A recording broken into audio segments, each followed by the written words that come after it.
বাংলা ছবি হয় যার উদ্দেশ্য থাকে দর্শককে নস্টালজিক করে তোলা, দর্শকের স্মৃতি রোমন্থন করে বা তার ওই নস্টালজিয়াকে আঘাত করে কিন্তু গোটা ছবিটা দাঁড়িয়ে থাকে। 2 ঘন্টা 2.5 ঘন্টার ছবি, গোটা ছবি দাঁড়িয়ে রয়েছে শুধুমাত্র স্মৃতি, ভালোবাসা, ইমোশন, ক্যারেক্টারগুলোর মধ্যে সম্পর্ক, গভীরতা, স্নিগ্ধতা, অনুভূতি, গান, এই যে গোটা বিষয়টা, এই যে বিশেষণগুলো আমি ব্যবহার করলাম, এই গোটা থিমের ওপর কিন্তু একটা ছবি দাঁড়িয়ে থাকে। সেরকমই একটা ছবি আজকে আমি দেখে ফিরলাম, রাস, ডিরেক্টেড বাই তথাগত মুখোপাধ্যায়। তথাগত বাবু ব্যক্তিগতভাবে তার কাজ এর আগে আমরা যেগুলো দেখেছি, ভটবটি বা পারিয়া ফার্স্ট পার্ট আমরা দেখেছি অলরেডি, এবং তার কাজের মধ্যে একটা অবভিয়াসলি মানে রয়েছে, তার ডিরেকশনের মধ্যে একটা গতি রয়েছে, এবং তিনি কোথাও না কোথাও গিয়ে একটা মেসেজ কিন্তু আমাদের কাছে পৌঁছতে চান তার সিনেমার মাধ্যমে।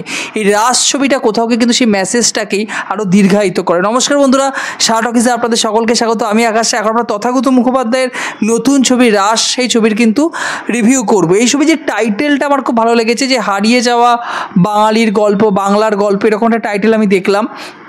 টাইটেলটা আমার মনে হচ্ছে টাইটেলের মধ্যে যেন গোটা ছবিটা কোথাও, এবং যে ওটাকে কী ক্যালিওগ্রাফি তো মেবি বলে, রাস যেভাবে তুলে ধরা হয়েছে, গোটা বিষয়টা কিন্তু খুব স্নিগ্ধ, খুব সুন্দর। এবং মানে আমি অলরেডি আজকে একটা ছবি দেখে আসার পরে আরেকটা ছবি পরপর দেখছিলাম আর কি। তো আমার মনে হচ্ছিলো যে এত বড় ছবি কোথাও গিয়ে একটুখানি হয়তো বোর হয়ে যেতে পারি, একঘেয়েমি আসতে পারে। গোটা ছবিটা দেখার পর আমার মনে হলো না, এই ছবিটা না দেখলে হয়তো দর্শক হিসাবে কোথাও গিয়ে ফাঁকি থেকে যেত আমার। এবং এই ধারার ছবি তো এখানে দেয় না, আমাদের মতো আধা মফস্বল এলাকায় শহরকেন্দ্রিক ছবি, তো সেক্ষেত্রে ছবিটা এখানে চালানো হয়েছে, এই জন্য থ্যাঙ্কস হল কর্তৃপক্ষকেও। এই ছবির যে থিম বা গল্প, এখানে আমরা বিক্রম চ্যাটার্জি খুব সিম্পল ওয়ান লাইনার, মানে আমরা যেটাকে বলি আর কি, যে একটা সরল লেখায় গোটা গল্পটা এগোচ্ছে, তার মধ্যে কোনো সাবপ্লটও নেই, ওঠানামাও নেই, কিন্তু গোটা ছবিটা দাঁড়িয়ে রয়েছে, আমি আবারও বলছি, ইমোশনের ওপর এবং সম্পর্কের ওপর। এইখানে মেন যে গল্পটা আমরা দেখতে পাচ্ছি, বিক্রম চ্যাটার্জি যে ক্যারেক্টারটা সোমনাথ সে প্লে করছেন, কলকাতায় সে বড় হয়ে উঠেছে, তবে তার ছোটোবেলা কিন্তু জড়িয়ে আছে মানিকতলা, আমি যদি ভুল না বলি, মানিকতলা না মানিকপুর আমার খেয়াল পড়ছে না, মানিকতলা এরকম একটা গ্রামে আর কি। সেই গ্রামেই তার ছোটোবেলা জড়িয়ে রয়েছে, এবং কোনো কারণে তার বাবা তাকে শহরে নিয়ে আসে এবং সে গ্রামে ফিরে যাচ্ছে।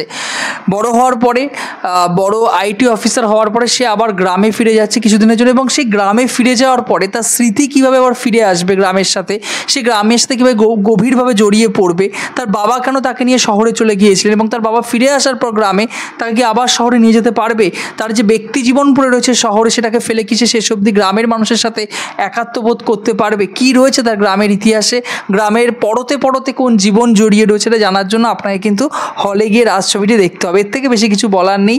এই ছবির যদি প্রথম পজিটিভ পয়েন্ট থাকে, ছবির প্রথম পজিটিভ পয়েন্ট হলো গ্রাম। এবং আমি এই ছবির উদাহরণে কিছু ছবি তুলে আনতে চাই। 91 5 নম্বর স্বপ্নমলেন বা এই ধরনের অনেক বাংলা ছবি কিন্তু এই মুহূর্তে বাংলায় হচ্ছে বা ওয়েব সিরিজও হয়েছে। এবার সেই ওয়েব সিরিজগুলোর মধ্যে একটা পুরনো রাজবাড়ি দেখানো হয়েছে, একসাথে বহু মানুষ খেলা করছে, তারা একসাথে পারিবারিক সম্পর্কের আবদ্ধে রয়েছে, সেখানে কোথাও গিয়ে প্রমোটাররা আবার বাড়ি দখল করতে চাইছে, পুরনো স্মৃতি তারা আঁকড়ে ধরে সারা জীবন থাকতে চায়। এই যে গল্প, এই গল্পগুলোর ওপর কিন্তু বাংলাতে এর আগে ছবি হয়েছে। তাহলে কোথায় গিয়ে রাজ ছবিটা এর থেকে আলাদা হয়ে পড়ে, সেটা হলো একটা সূক্ষ্ম কিছু পার্থক্য রয়েছে। এটা বলতে গেলে অবভিয়াসলি স্পয়লার হয়ে যাবে, আমি স্পয়লার না দিয়েই বলার চেষ্টা করছি যতটা বলা যায়। ফার্স্ট পজিটিভ পয়েন্ট হলো ছবির মধ্যে গভীরতা বা সম্পর্ক। এখানে না ক্যারেক্টারগুলোকে খুব সুন্দর করে বিল্ড আপ করা হয়েছে, এতগুলো ক্যারেক্টার। এখানে কিন্তু বিক্রম চ্যাটার্জি বা দেবলীনা যে একটা রাই আর কি, এখানে মেন লিড ক্যারেক্টার নায়িকা আর কি, এছাড়া অনুষ্কা ম্যাম রয়েছেন, অনির্বাণ চক্রবর্তী রয়েছেন, সুদীপ মুখার্জি রয়েছেন, এবং আরও অন্যান্য অনেক ছোটো বড়ো, অর্ণ মুখোপাধ্যায় রয়েছে, অনেক ছোটো বড়ো ক্যারেক্টার রয়েছে, চেনা মুখ, সিরিয়ালের অনেক চেনা মুখ, ছোটো পর্দার ওটিটি চেনা মুখ আপনারা পাবেন। তো এই যে প্রত্যেকের যে একটা ব্যাকগ্রাউন্ড এবং তাদের মধ্যে যে শেড, খারাপ হোক বা ভালো হোক, এবং তাদের সাথে গ্রামের যে সম্পর্ক, এবং একটা গ্রামে একটা পরিবেশে কিভাবে মানুষ বেড়ে ওঠে, এবং নস্টালজিক ফিল করার জন্য প্রত্যেকটা মানে এলিমেন্টসকে দেখানো হয়েছে। রেডিও, টিভি, প্রজেক্টরের মাধ্যমে সিনেমা দেখা, রাস উৎসব, গ্রামের পাঠশালা, এই যে এলিমেন্টসগুলো রাখা হয়েছে, এগুলো দর্শক হিসাবে আপনাকে কিন্তু জুড়ে দেবে, প্রচণ্ড পরিমাণে জুড়ে দেবে। যে পথের পাঁচালী ছবিটা এত বেশি পরিমাণে দর্শক কানেক্ট করে, কারণ সেই ছবির মধ্যে এলিমেন্টসগুলো রয়েছে পরিচালক সেখানে গিয়ে ছবিটাকে শ্যুট করেছে এবং সেই গ্রাম মাটিকে তুলে ধরার চেষ্টা করেছেন। এইখানেও এই ছবির ক্ষেত্রে আমার মনে হচ্ছে কোথাও গিয়ে কোনো ফাঁকি নেই। যদি ফাঁকি থাকতো তাহলে হয়তো ছবিটা কানেক্ট করতে পারতো না আমাদের। ছবির সেকেন্ড পজিটিভ পয়েন্ট এখানে আসে অভিনয়। প্রত্যেকের অভিনয় খুব ভালো। বিক্রম আমার মনে হয় আরেকটু তাকে স্পেস, মানে আমার মনে হয় সিনেমার ক্ষেত্রে অন্যান্য ডিরেক্টরের আরও তাকে ভালো ভালো ছবিতে ইউজ করা উচিত। সে যে কোনো ক্যারেক্টার, তাকে আমরা র ক্যারেক্টারে দেখেছি, অ্যাকশন করতে দেখেছি, তাকে আমরা ইমোশনাল ক্যারেক্টারে দেখছি, তাকে আমরা বিভিন্নভাবে বিভিন্ন জায়গায় তাকে আমরা সফট ক্যারেক্টারে দেখছি, তাকে অফবিট ক্যারেক্টারে দেখছি। প্রত্যেকটা চরিত্রে কিন্তু বিক্রম চ্যাটার্জি দারুণ অভিনয় করে বেরিয়ে যাচ্ছেন এবং এই ছবিতেও তাকে যেটুকু রোল দেওয়া হয়েছে, আমার অমর সঙ্গে খুব খারাপ কাজ লেগেছিল তার, কিন্তু পারিয়া তো খুব দুর্দান্ত কাজ ছিল, সূর্য খুব ভালো কাজ ছিল, তার আগের বেশ কয়েকটি কাজ আমার ভালো লেগেছে। দুর্গাপুর জংশন আমার দেখা হয়নি, মৃগয়া বলে তার ছবিটি আসছে, যাই এগুলো দেখবো আমি। কিন্তু এই ছবিতে পার্টিকুলারলি এই ছবিতে তার সমু ক্যারেক্টারটা এবং রাই, যেটা পল্লবী দেবলীনা মেবি তার নাম, তিনি প্লে করেছেন, দুজনের বন্ডিংটা খুব সুন্দর। তাকানো, ইমোশনাল যে এক্সপ্রেশন বা প্রত্যেকের মধ্যে ওই যে ফুটিয়ে তোলা যে ব্যাপারটা, পারিবারিক ফুটিয়ে তোলার যে বিষয়টা আর কি, পুজো অর্চনা, দালান কুঠি, বাড়ির বিভিন্ন পরিবেশকে যেভাবে ফুটিয়ে তোলা হয়েছে আমার ভালো লেগেছে। এই ছবিতে রাজনৈতিক কিছু অ্যাঙ্গেল রয়েছে, এই ছবিতে সাবপ্লট নেই, কিন্তু বেশ কিছু ক্যারেক্টার এবং বেশ কিছু ঘটনা যেগুলো গ্রামে এই মুহূর্তে ঘটছে বা এই পরবর্তী সময় হয়তো তারা ফেস করতে পারে, সেই বিষয়গুলোকেও কিন্তু জোর দেওয়া হয়েছে। আমরা সেটা কিন্তু পজিটিভ পয়েন্টের মধ্যে আমি ধরবো।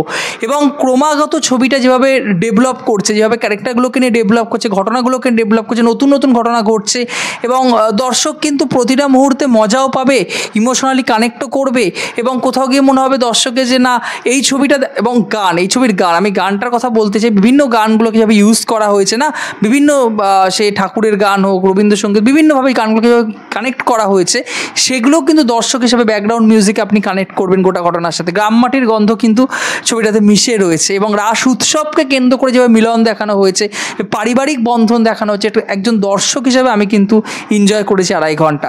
ছবি যদি ক্রিটিসাইজ করি বা নেগেটিভ পয়েন্ট কিছু বলি, আমার কাছে নেগেটিভ পয়েন্ট খুব কম।